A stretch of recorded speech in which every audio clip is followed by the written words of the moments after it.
9th of December 2009, we're in Jackson, Michigan, talking to World War II Marine Corps veteran Gene Yehl. Gene was primarily what we know in history was at the Battle of Iwo Jima.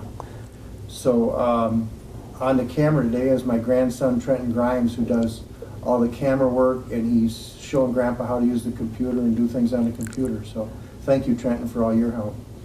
I hope whoever gets to watch this will understand a little bit of the sacrifice that there were about 16 million men in arms at this time, and the sacrifice they made in blood and sweat and fear and horror to give us the many freedoms we have today. We need to protect our freedoms. My name is Larry Martin. I'm a retired Lansing, Michigan fireman, and I want to thank you today for Gene for taking a few minutes and talking with us. If you just start with where you were born, what year, and we'll go into your service time. Okay. Well, I was born in January 14, 1924, and in Milwaukee, Wisconsin. Grew up there, went to school there, and when I reached the age of 18, we were just starting World War II. We were getting our participation into World War II at that time. And I turned 18 and was still in high school. I went down to enlist. And of course, they wouldn't take me right away because the war had just started. What year? So this is the summer of 42? This is 1942. And most of our Navy was wiped out at Pearl Harbor in December of 41. Well, in the summer of 42, what were your thoughts when Pearl Harbor happened? You were a 17-year-old boy. What were your thoughts when that happened? Well, it didn't mean much. To my parents, it did. They knew what was going to be happening with all of our, because there were four of us. 4 boys? The 4 boys, and we had just lost my oldest brother. To what? In an auto accident. Oh, an auto accident. Yeah. Oh my gosh, I'm sorry. And he was killed in that accident. But there was 3 of us who were vulnerable, of course. But I went down to... vulnerable to being in the service. Vulnerable to be in the service. Did all 3 of them end up in the service? Eventually, yes. They all make it home? And they all went home. Well, thank God. I went in first, and my other brother was, my oldest brother was, he waited until his draft number came up, and the day before he ran down and enlisted in the Air Force. So he would have a choice. And my third brother then went into the Army by draft. Okay. So now, you enlisted then. When did you enlist? Well, like I say, I went down to enlist in the spring, and they couldn't take me because there was a massive loss of the United States Navy. The Marines are under the Navy, so that's where the money comes from for the Marines. They didn't have the opportunity to expand and participate in this war at that time because the Navy was trying to rebuild and get theirself back together. But by the beginning of summer, it was opened up again, and they were taking draft or recruits, and they called me in, and I got in mid-July, about a month before the famous Guadalcanal first land combat against the Japanese, and went to boot camp down in San Diego. Hollywood Marine, huh? Pardon? You were a Hollywood Marine, huh? Well, not quite. Well, that's what they called San Diego recruits, was Hollywood Marines. Yeah. That must have been a later call. We were just a bunch of gyrenes. Yeah. And I went through boot camp, and what was boot camp like in 1942? Well, watching the latest videos on television on Marine Corps basics, it didn't vary an awful lot. They did add some things, but basically it was to take a bunch of young kids who were undisciplined for the most part, Sure. and rather shallow, and make them into fighting Marines. And it was a tough thing. It lasted just a couple of months or so, and when we got out, we got out of the boot camp. With a lot of running, a lot of physical conditioning? Yeah, the physical conditioning never bothered me much, but some of the fellows it did bother quite a bit. Well, I've seen a picture of you. You were... Things like homesickness and stuff like that. We didn't understand. So a lot of us didn't understand what that is. Yeah. We were just having a great new experience. Yeah, yeah. And didn't have the vaguest idea what we were going to be in. Did you? What made you decide to enlist in the Marine Corps? Was it the uniform? Had you always wanted to be a Marine? What was your thinking? I don't know. You know, I went down. We had to enlist in the post office in Milwaukee. They had a row of recruiting offices there: the Army, the Navy, and Coast Guard, and the Marines.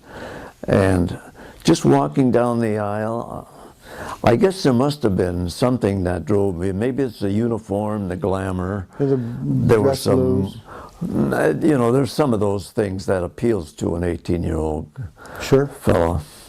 And I'm sure that contributed. But there wasn't any great forethought. It looked like a fighting unit. It looked like something an 18-year-old boy would want to get into, and that's why I went into it. Okay. And they were still not taking just anybody who came along. When I first walked into the recruiting office, there was and got my exam and my tests.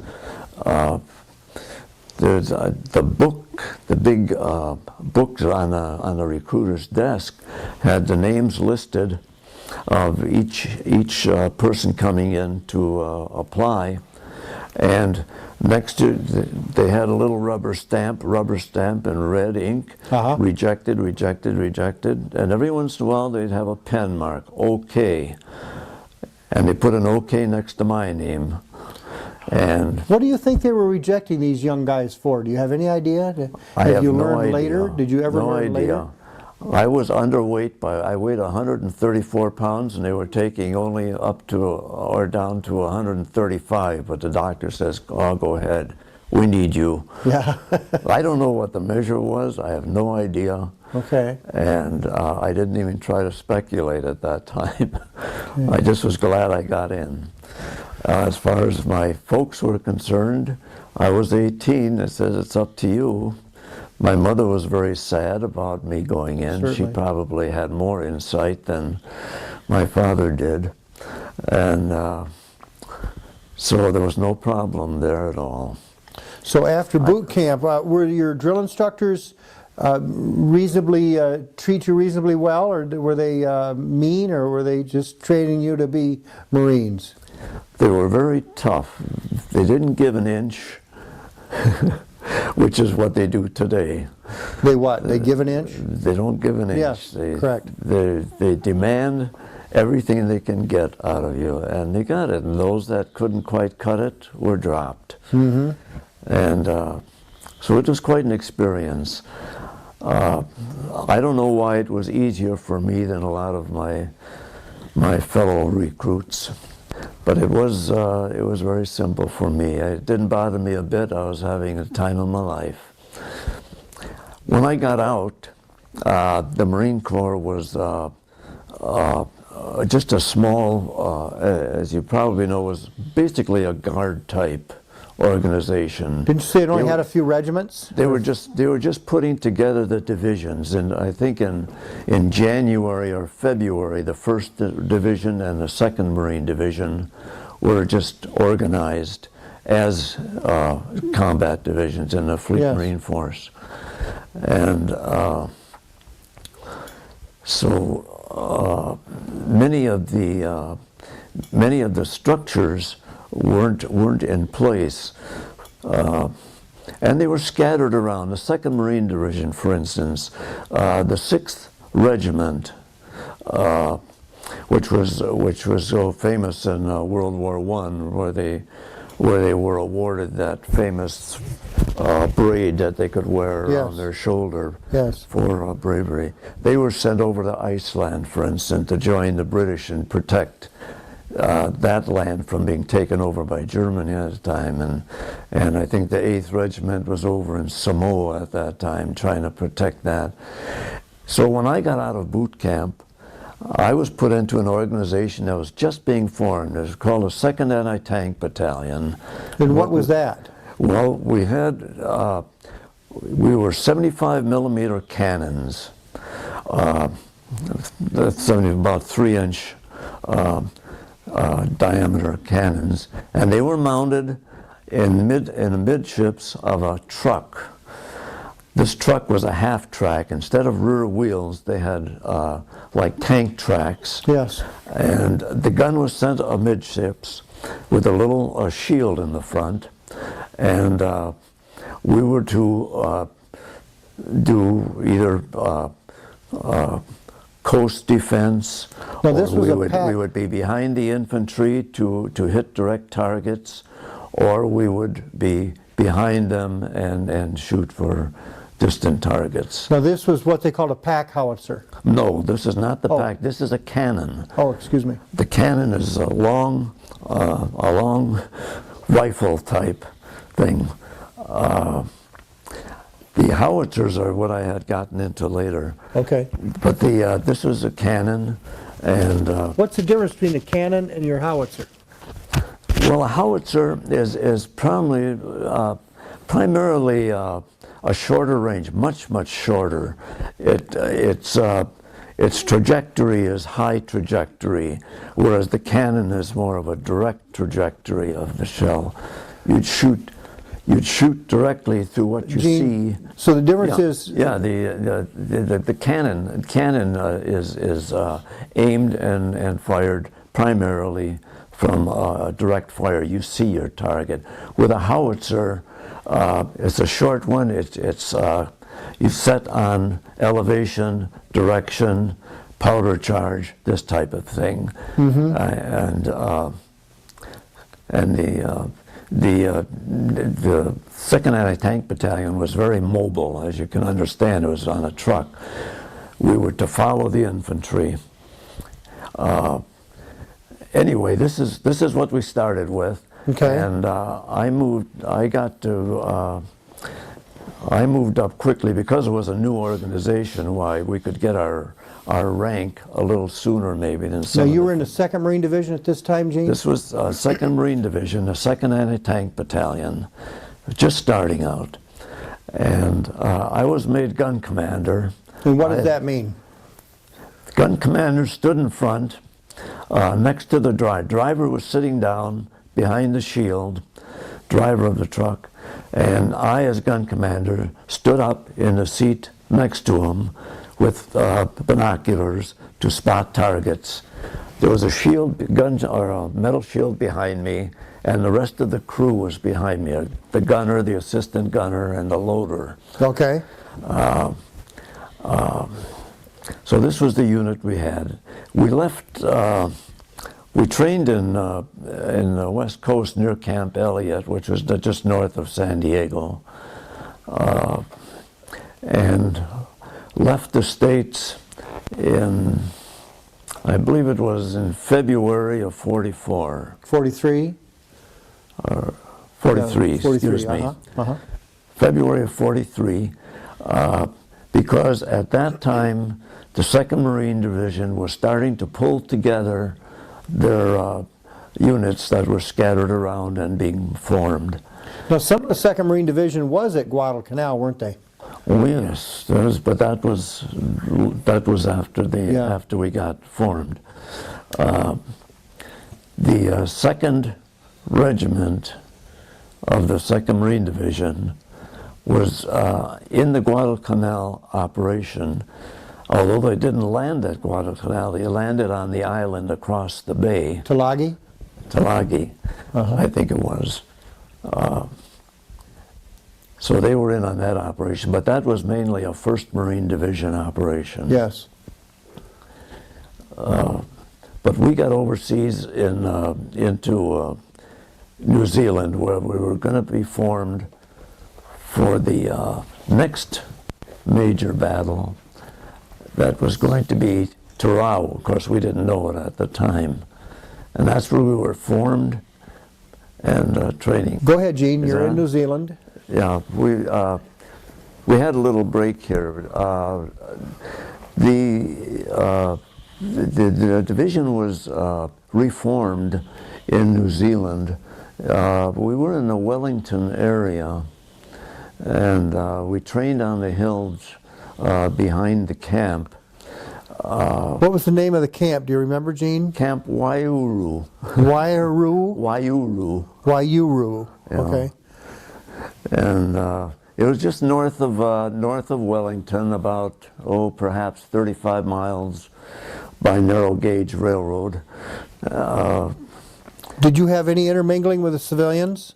Oh yes. They were very happy you guys were there, weren't they? Well, some were and some weren't. With the people, with the shore workers. Oh, the dock workers, They were a bitter, mean bunch. I don't know why, but the people in New Zealand were just as gracious and as wonderful as you'd want to find anywhere. And it was surprising to us too when we first landed there, and got mingled with the people and so forth. To us, it was as if like United States was 20 years before. Mm-hmm. They were just kind of slower, kind of behind. Yeah. And they had a Red Cross set up. It wasn't called USO. A Red Cross was set up. And excuse me. And they held dances, and the fellows, we'd come in on weekends, and the Marine Band was playing there. And it was interesting to see when we first started, we see these guys dancing with the girls, swinging them around, and they had long white panties down to the knees and long dresses. Oh, really? By the time we left, they were wearing American clothes, huh? American type, with a lot of leg exposed, swinging around, jitterbugging. So they were playing, they were wearing like a pantaloon. Yeah. Yeah. So it was quite interesting. Now, but the people were very, very gracious. They would invite us into their homes many times to have what they call tea and crumpets, very English, of course. And we enjoyed it. But the training itself was quite rigorous. I want to get back to the dock workers, because I've read about it. You end up having to unload a lot of the ships. The Marines had to unload the ships themselves, didn't they? Yeah, they just were a mean bunch. Was it unionized, or what was their purpose? Yes, the Union was very powerful there. And they didn't want to help the American military effort? Well, they didn't seem to grasp the fact that they could be invaded. Oh, in a second. Very quickly, because the way Japan was expanding in the Pacific at that time, they could easily have been overrun. What ignorance on their part, because I've talked to a lady that was in Indonesia, in Java, and it was brutality the second it started. Yeah, it was very, very, very discomforting for us. But we got the ships unloaded, and we got our trucks loaded, and went up to a camp up in the northern part of, the north of Wellington. And so why don't you tell me now about what happened to 2nd Marine Division, how close you came to Tarawa, and why you were taken out of that, so we can get on to Iwo Jima. Like I say, our training was severe, and it finished, and we were loading up the ships to go on our next operation, which happened to be Tarawa. But you didn't know that. Well, there was rumors of it. Generally, the targets were not talked openly much, even though we were sure that the Japanese knew exactly what was going on. They had good intelligence. But we were loading ship, and the word came down that the 2nd Anti-Tank Battalion was going to be dissolved. And they would take all of the men from the 2nd Anti-Tank And why did they do Battalion. that, Gene? You've told me, but explain to the camera. I didn't grasp the entire reason until years later, but looking back, those half-tracks that we had, anybody who's seen any movies of the Tarawa operation could see that the half-tracks would not have functioned at all. We may not even have gotten ashore. Right. Because of the difficulty in the landing. So they wouldn't have been conducive to the Tarawa battle. You couldn't have got over the log walls or whatever. Yeah, there was it just didn't seem to fit Right. the kind of an operation that Tarawa was, as opposed to other. But they did dissolve the 2nd Anti-Tank Battalion, and the men were scattered throughout the 2nd Marine Division. And just as we were loading ship, they grabbed a cadre of officers and non-commissioned officers off the ships. At that time, I was a sergeant. Now, would this have been like October? Because the battle started November 20th of 43, the battle for Tarawa. Would this have been maybe just a month or two before that? Yeah, this would just be just a matter of weeks before that. So in early November of pulled 43. us off, and were going to ship us back to the United States. So I missed that terrible battle just by the skin of my Well, teeth. thank God you might not have made it through. Of course, I didn't realize the impact of it at the time because I was glad to go back. Sure. And the reason we were being pulled back is they were forming the new 5th Marine Division, and this division was to be made up of those trained officers and non-commissioned officers who had been in the service and been trained, and a lot of new recruits.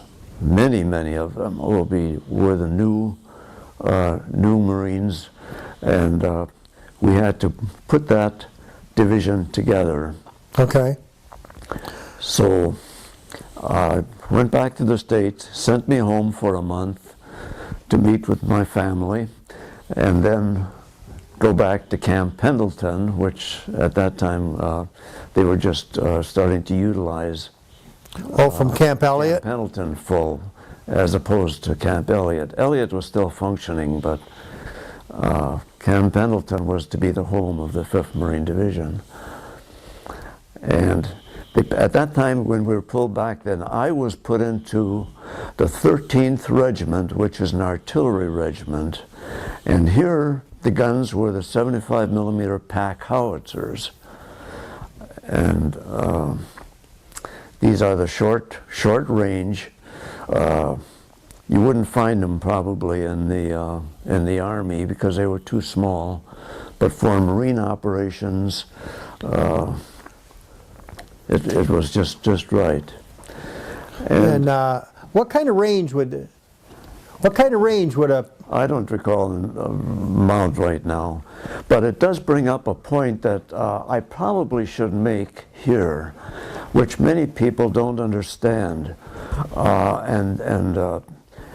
The Pacific War was a totally different kind of a war than the European War. The European War was big, massive. They had armies, several armies. They had vast areas. They had whole fields full of tanks. The whole lot, the maneuvers are all different. Everything was different. When an outfit was surrounded and knew they were going to be decimated, they put up their hands and surrendered by the hundreds. both sides. Nothing like this was true in the Pacific. Pacific was primarily a Navy war, a big Navy war. The Marines were to hit little islands, assault them and take them, and pull back so the Navy could set up another operation closer to the enemy's homeland. So, So the Marines had an extremely fierce, short time beach landing type battles. Almost all of them were of that type. Mm-hmm. No quarters given, none asked. No quarters, and there was no surrendering on the part of the enemy. The enemy didn't surrender. They fought to the death. And this is the fierceness of the battles there. But they were short. The ground area was small. There was no room for strategies or maneuvers. It was front to front. It was frontal assaults. Frontal assault, almost entirely. And the island, of course, that we were to hit, Iwo Jima, was probably the epitome of this kind of a battle. Frontal, small island, extremely fierce. Every assault was to the death, and that is the difference between the two. Now, sure, General MacArthur had his army there. He went to New Guinea, and they had some land battles. But the Pacific War was primarily a Navy war. Navy Marine Corps, okay, yes. that put aside. So. Okay. So let's go ahead and get started then. Your major battle that you were involved with was the Battle of Iwo Jima. Yeah. Which was February 19th, 1945. February 19th was D-Day. Why don't you tell us about it from the time you were on the ship, what the day was like, and when you landed? Yeah. Well, we were, let's see, we were on the... Name of the ship doesn't matter. No, well, we had a wide range of ships. Yes. Troop carriers, LSTs, and any number of other types of ships in the flotilla that went to attack. Mm-hmm. But we didn't know that it wasn't known that the island we were to hit was going to be Iwo Jima. However, there was a great boo-boo that happened. The Air Force was bombing all over these islands, and they happened to take aerial pictures of the bombing of Iwo Jima and put it on the wire. Iwo Jima is a very distinctive shape. They call it a pork chop. It's large on one end, and it narrows down to a mountain. Suribachi. On the end, Suribachi. So That'd it's very be the distinctive. south. And that picture went out to all the papers. In fact, my mother sent a letter to me saying, here's a picture we had in our paper. She had no idea that this was where we were going to be hitting. Yes. But yeah, that's the nature of Iwo Jima. So, but we got aboard ship, and we were told then that this is the island, and we could easily identify it. And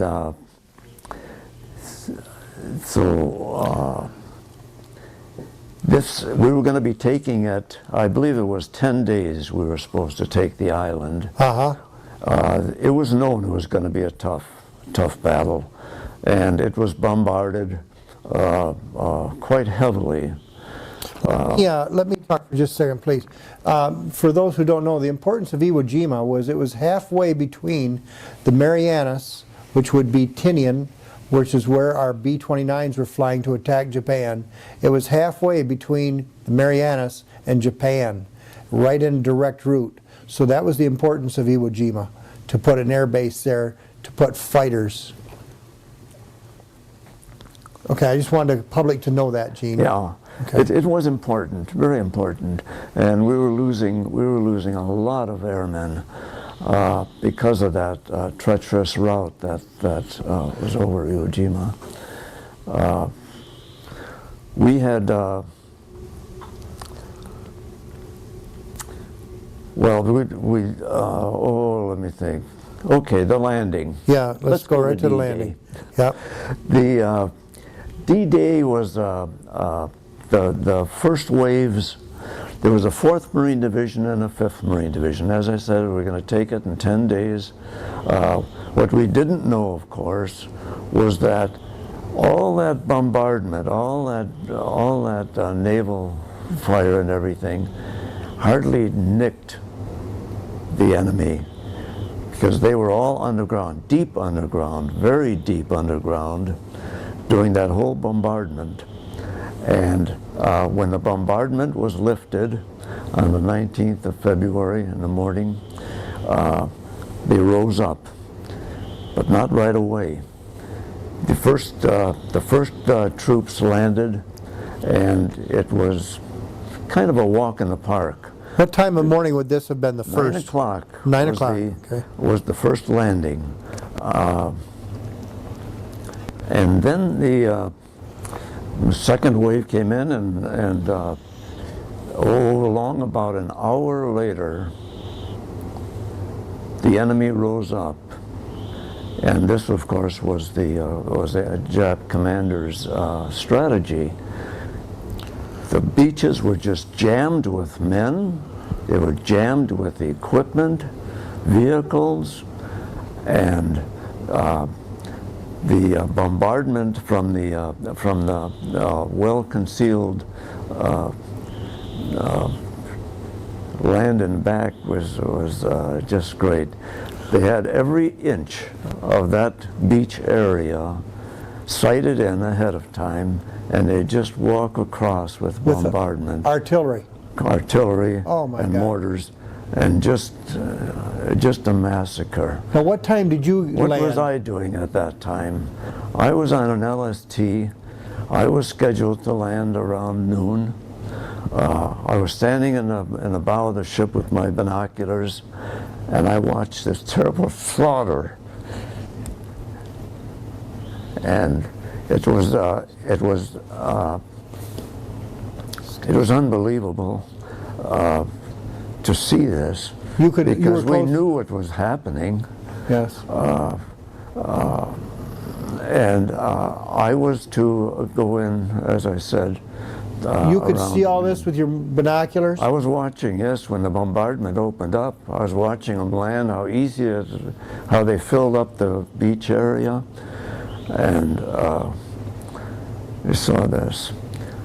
Well, of course, everything was disrupted at this point. The timing of the subsequent landings was all disrupted. There were debris and wreckage all along that coastline, which was their intent. How long was this landing area in hundreds of yards? Was it 500 yards wide? No, a couple of thousand yards. A couple thousand, okay. We were the 5th Marine Division and the 4th Marine Division abreast were landing like this. And the strategy, of course, was the 27th Combat Team and the 28th Combat Team would go across that narrow part of the island. And how far would you guess that was? Quarter of a mile? I didn't know. How far would you guess, down by the foot of Suribachi, how far would you guess it was from where you landed across the other side of the island? I don't know. I can't guess. Okay. I can't tell right now. Okay. But we were to go across that strip, and then the 28th Combat Team was to go to Suribachi and take that, and the 27th Combat Team. Now, when you say combat team, that's regiment? Combat Team is the 27th Infantry Regiment, Yes, okay. and with the associated tanks, artillery, medics, and a whole combat team that are used in a frontal attack like that. And the 28th was to go up the Suribachi, and the 27th was to go across and swing up and go in the other direction, start moving up the island. This was the intent, of course. And because most of that bombardment was concentrated on the beach, the Marines had to get across as quickly as possible. They weren't subjected to as much bombardment as the beach was. Everything that the Japs had, they were concentrating on the beach. That's why there was such a slaughter at the beginning, and there was this massive wreckage of trucks, equipment, landing boats. So you couldn't get more in? You could hardly get in. So the whole schedules were disrupted. I finally landed. I was, like I say, I was to come in about noon. I finally landed about, must have been mid-afternoon, 2 o'clock, 3 o'clock in the afternoon. The bombardment hadn't let up much. It was more widespread, of course, at that time, but let me tell you what my job was. I was in charge of the crew that it's called a Fire Direction Center. And what is the forward? We had forward observers in the front lines with the infantry. They would spot targets and radio back the location, the coordinates of what that target is. My group in the Fire Direction Center would take that information and convert it into the gun elevation, gun direction, powder charge, all the things that's necessary to home in on that target. Now you were aiming at Suribachi, Mount Suribachi.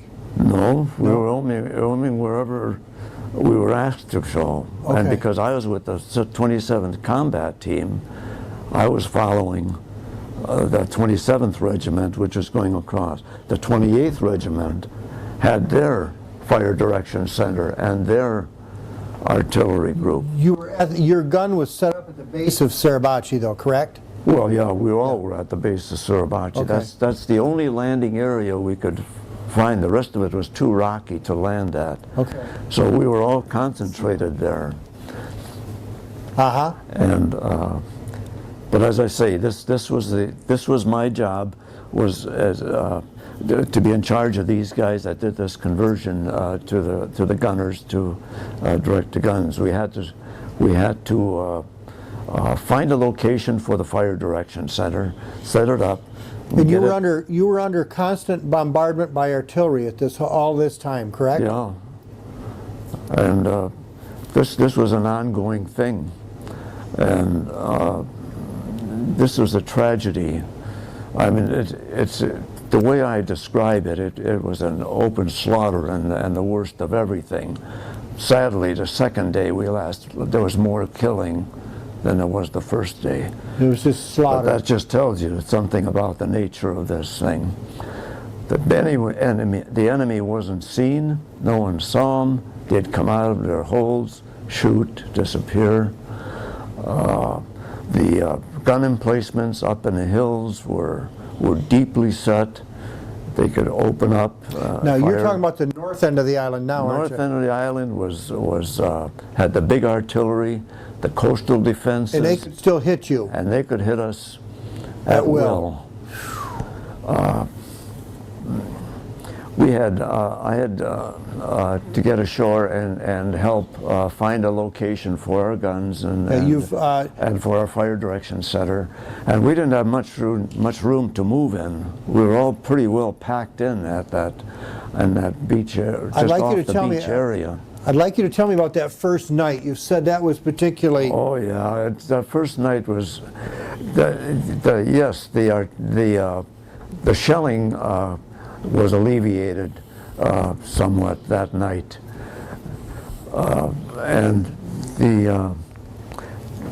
because the casualty rate was so high that everybody who was not right on the front lines holding that line had to be put to work to take care of the dead and the wounded. Not take care of the dead, there's nothing we could do with them. They were scattered all over, body parts. But the wounded, we tried to get down to the beach. Anybody who was not actually in the front lines had to carry the wounded, and that's the way I spent my first night, running back and forth, carrying the wounded. And we tried to get them down to the beach. We had to get them onto these landing barges. It would take them out to the hospital ship. None of the first aid stations were functioning fully that early. Yes. So just one instance with one, we got this wounded. Incidentally, the weather was beautiful on D-Day, sunny, cool. We're in the northern Pacific now in February, it's cold. But the weather suddenly changed that night and a surf came up. So these landing barges that would come in, they would have to watch out how to land, because just as we had the stretcher of this wounded guy to put on the ramp, a wave came and pushed this landing boat forward, and I can't to this day know how I survived being crushed under that thing, but we were scattered, and the guy running the boat rammed it into reverse to pull back. Where he went, I'll never know. The stretcher and the man lost there, he was pulled out by the surf when it. You didn't get him on the landing craft? We couldn't do anything with him. No, everything. He just went back. Into the water? Under the water, and he disappeared. Oh my God. And so this is the kind of thing that we were dealing with, along with the shelling and so forth. It was a terrible night, all night long. I don't know. I was trying to think. Someone asked me, when did you sleep? I think it must have been the second or third day before we finally were able to get a little rest. Because things did alleviate for us as the line moved. Sure.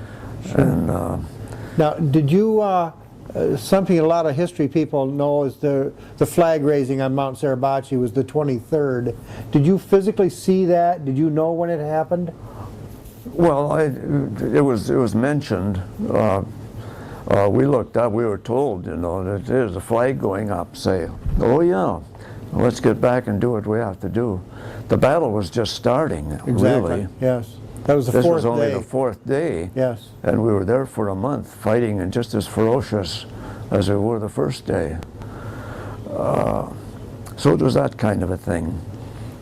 We had one little, I don't know, but you don't think of humor in this tragic background, but there was an event. We were down in the ditch.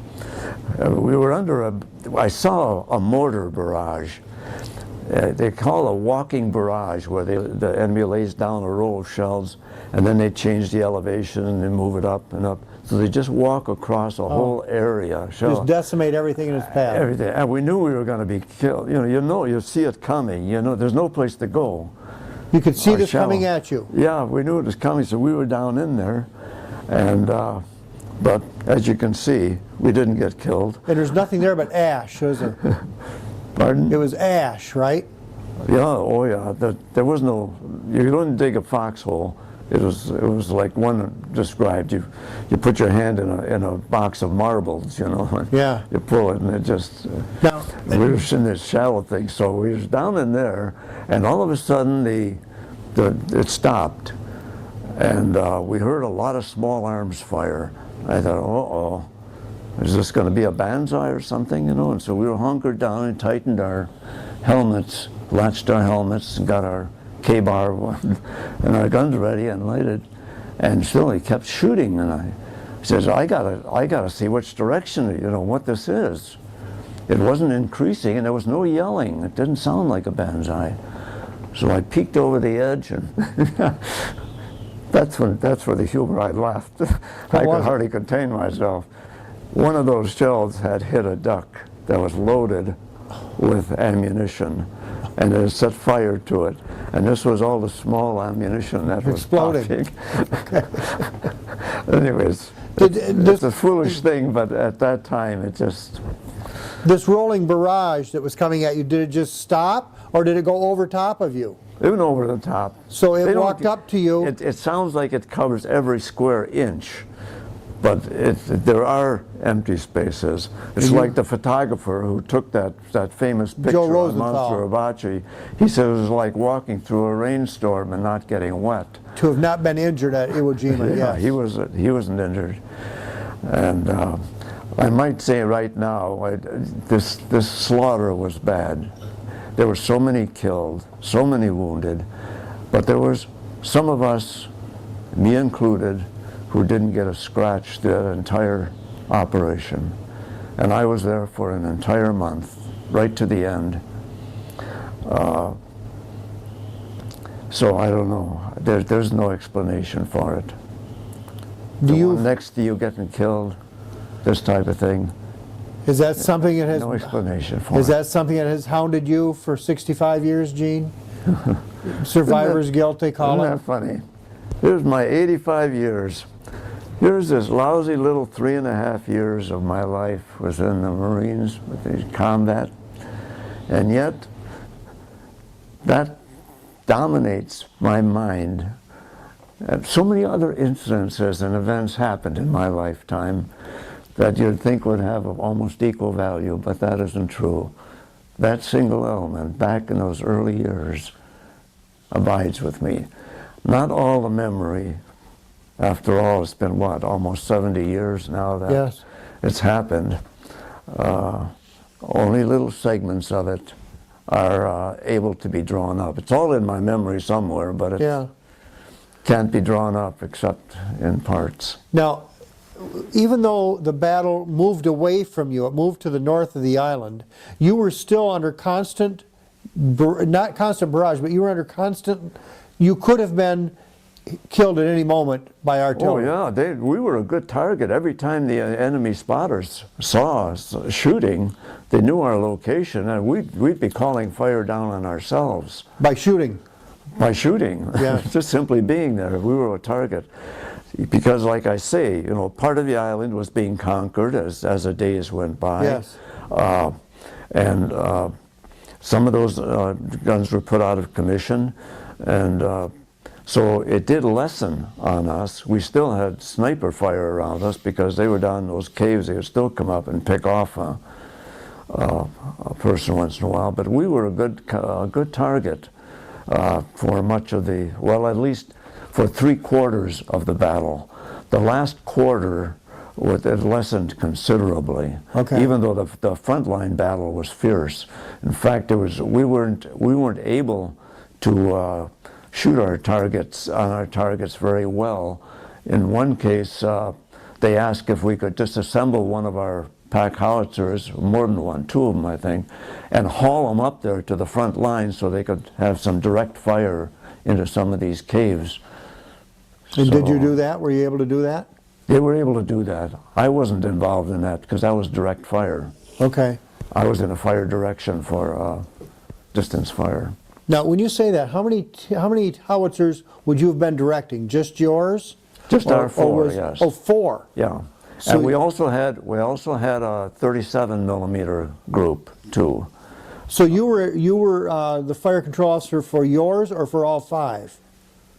For all 5 of the weapons.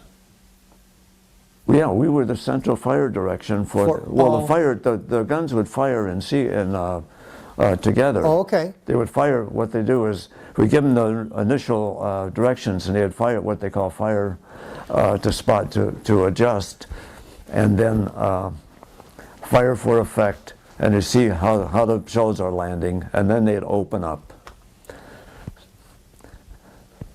Okay.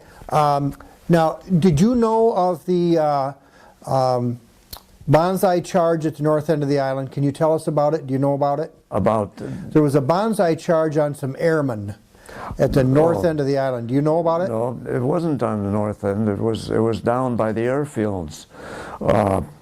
That'd be more the central, wouldn't it? Yeah.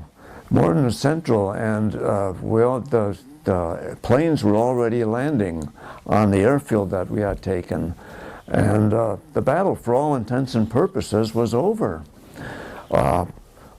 Everyone knowing full well there was still a lot of enemy down under. Yes. That haven't, come up. But one night, and I can't tell you exactly when, it was after, I think it was at the end of the battle, they rose up and had a mass charge on a camp that contained a lot of these pilots for these fighter planes that were able to land and support Sure. the big bombers, Yes.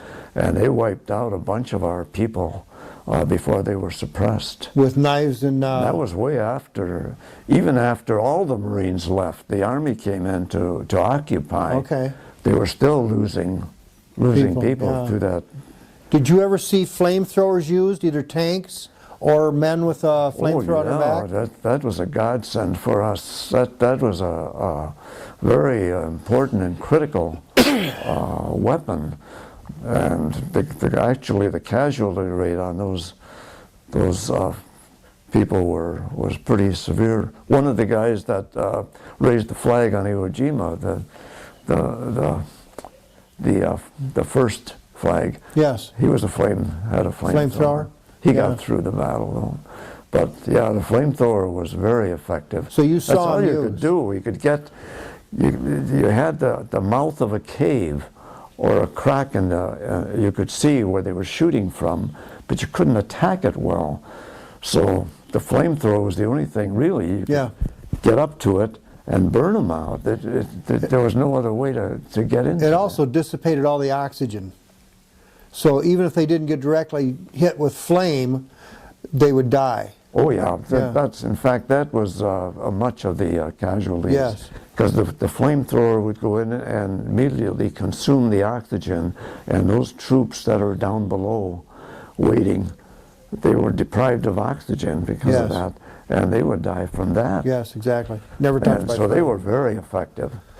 Gene, is there anything about the Battle of Iwo Jima you'd like to touch on, either personally or the emotions it's left with you for 65 years, or would you like to go on to Japan? No, as far as the, how do you sum up something like that? The only thing that I'm concerned with is that somehow, some way, history will be clarified and for our school children to understand what we went through and why we went through it and what would have happened if we had not won that battle. Or what would our nation look like? What would we be raised on? This was such an important war, not only the Pacific, the European War, maybe even more so. So it was a tragic war, but the memory of why it was fight and what the purpose, what was hoped for the future. We did then abandon the island and left many. The pictures of the cemetery of the 5th Marine Division is maybe we can get a picture of that at the end of this. Okay. And you can see the massive fields of crosses, and the 4th and 3rd Marine Division. 3rd Marine Division came in as our backup, and they came in the 3rd day, I guess. Yes. But they had a cemetery somewhere else, not too far away from ours, 5th Division. So it gives you an idea of almost 7,000 that were killed there. Yes. I lost a cousin at Iwo Jima in the Navy. The what? I lost a cousin at Iwo Jima in the Navy. There was a big naval war going on behind Iwo Jima too. Yeah. Aircraft carriers was Well, his sunk, aircraft carrier, that was his. One was badly, so you don't hear much about that. Yeah. But Iwo Jima is just, to the individual, it's just another battle. The one who was on Peleliu, Tarawa, New Guinea, he's dealt with the same things I did, and all these others. But the reason Iwo Jima is such a standout is because two reasons. One, it was the fiercest battle in Marine Corps history, bloodiest battle in Marine Corps history, and two was the photo of the flag raising, which became an emblem for all of the victories of World War II. Yes. Why don't you go on now, Gene, unless there's something you'd like to speak about with Iwo. Why don't you go on now to your occupation duty in Japan and what that was like? We didn't know what to expect. Of course, we were told that they had surrendered, and our job, we went combat loaded. In fact, we were ready to go when the surrender was made. We were combat loaded. We were to be a spearhead to hit the island of Kyushu, the southernmost island, and that island was to be taken first, and that was then going to be a base to attack the main island of Honshu. So when we landed with full battle gear, not knowing what to expect. Well, there was no problem. All we saw were a bunch of very old people, some women, and a lot of little children. And we made friends with them very quickly by giving them candy bars. But our job was to go in, set up a base, and go out into the land and collect any kind of weapon that they had, anything. And there's a sad side to this too, because some of the things that were collected were treasures from centuries old, spears that the family had nurtured and kept for all those years, swords, samurai swords, this type of thing. But regardless, we had to collect them all.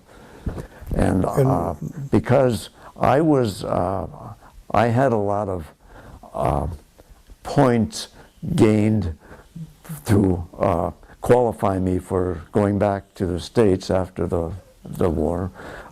They didn't send me out. I was at Sasebo, the base where we landed, a big naval base there, and I was at the base where we were collecting it, and we had rooms just jammed with weapons.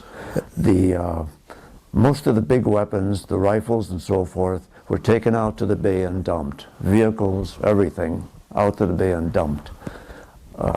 Vehicles, military vehicles, huh? Yeah, the Japanese, anything that could have been a threat or an uprising. And our whole division then spread out to these close associated islands in the northern part of the Kyushu. The 2nd Marine Division was just under us at Nagasaki, and they spread out, did that. Weren't you, when you initially went there and you found no young men of fighting age, were you very concerned that they were up in the mountains getting ready to attack you? Well, we were aware of it, that this might be a case. And I can't really answer for all the things that were out there. Years later, I found out from different writings that yes, there were groups that had tried to retain their fight against the Americans, because they were so imbibed with this. I guess they just couldn't divest themselves of this and accept the first surrender in their history. Gene, I have something I want to ask you. I believe you've told me at other times that your opinion was that if the atomic bombs hadn't been dropped, I've got a picture of you in front of a cave. You said they had artillery, they had hospitals set up. Didn't you tell me one time that you thought we would not have, in your opinion, we wouldn't have taken that island? Well, we would have taken it eventually, but it would have been at a terrible cost. It's just, you can't imagine. And almost all of the defenses were assault or just plain sacrifice. They had hundreds of these submarines, these little submarines that were just, they go in one direction, that's to a ship to blow it up. Planes that would fly into... And you saw these? Well, I didn't go out around. Okay, no, but I was they were there at the base, but this was what they had. And they had underground facilities to continue the war. They had hospitals and troop things, ammunition dumps and stuff. It was just solidly fortified. It was just unbelievable. I know that at least our division, most of them would have been wiped out on that landing. Yes. It would have been probably much worse than Iwo Jima landing. Oh. Yeah. Very sad. Yeah, the atom bomb was a blessing.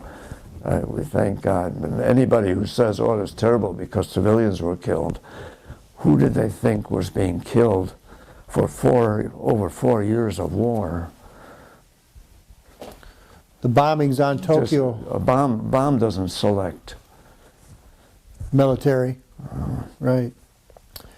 Have you got anything else you'd like to tell the people in the future, Gene? I don't know. I sit back and look at what's happening in some segments of our society and say, well, hope springs eternal. Somehow we're going to come back and recognize that you just cannot stand by and watch some of these nations set up fierce military dictatorships. They're ambitious, just as Hitler was, and all of the other leaders. And it's going to happen again. Human nature, that's one thing. Things change, technology changes, we take leaps forward in society and many, many things, but one thing never changes, and that's human nature. And the only way you learn that is to study history. And we know it's going to happen again, sadly. Yes. And we better be aware and knowledgeable what to look for, what we should be teaching our children. That this isn't, everybody doesn't like to toss daisies into the fields and sing songs. It's more. You got to have a hard shell and understand that human nature is going to breed others. Gene, I'd just like to take a moment to thank you and for taking time to talk with me. And I don't know what I'll do with these films. I know people will see them.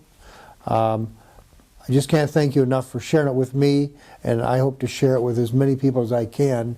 It was my pleasure. I hope people that will see this will remember what these men did. And if these men had lost this war, I've read for 50 years, our lives, I was born a year after the war, our lives would have been terrible. We couldn't recognize what our lives would have been if Gene's generation hadn't won World War II. Thanks again, Gene. Yeah.